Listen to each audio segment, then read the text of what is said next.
All right, here with Coach Elliott from Georgia State football. You made it through the holiday break, and now you're back on the practice field. How are things going preparing for Wyoming? Yeah, you always worry a little bit about coming back off a break, but today's practice I thought was great concentration, good energy, and it was one of the better Mondays that we've had in a while. Very unfamiliar opponent. Has that just increased the preparation you have to do in this matchup as opposed to your traditional Sun Belt opponents? You break down film, you watch games, you do it all the same way each and every week. You may look at them a little bit more in depth. When I say in depth, maybe more games towards the beginning of the season. But all in all, it's relatively the same. Yeah, I was looking at their offense. They have a 1,000-yard rusher. Both of you teams think are top 30 in the NCAA in rushing. Yes. Just preparing defensively, what we have to do against them, just to limit those opportunities for them. They're a downhill running football team. They like the power. They like little, some G plays, and then they'll get in their gun, run the power read. So, we just got to be physical. We can't. The game's going to be one up front. We understand that in both these styles of offenses. So whoever has the dominant offense or defensive line is pretty much going to be the winner of this ball game. Yeah, and just what about offensively?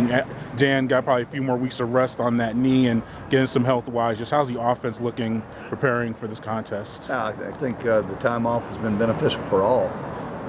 At this time of the year, you're beat and you're bruised and you're battered, and just like I said, the time that we have to kind of heal up a little bit. So we're all feeling a lot better than we did, and that should bode well for our offense.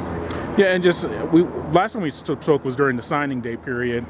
Just how's this month been for you and the staff? You're kind of seeing the end of the tunnel here a little bit, just with all the recruiting and now with the bowl. Is it just like you could kind of focus, or is it just part of the process? It's coaching. It doesn't ever stop. So, maybe the season might end, but recruiting just continues. So, we don't ever look at it like the end of the tunnel.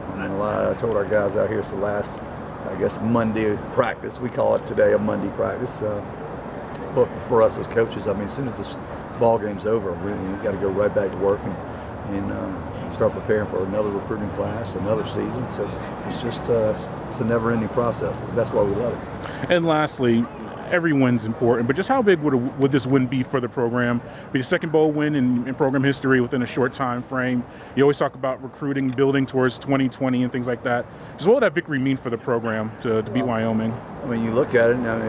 We've never won 8 games here, and to have our second bowl win in 3 years, that says a lot about us for a program that's just been around 10 years. So I think it would be a huge accomplishment, especially for these seniors, and for everything they've put into it. Coming off a season like we had a year ago, and what a great commitment all season, and what's the success we've had on the field this year.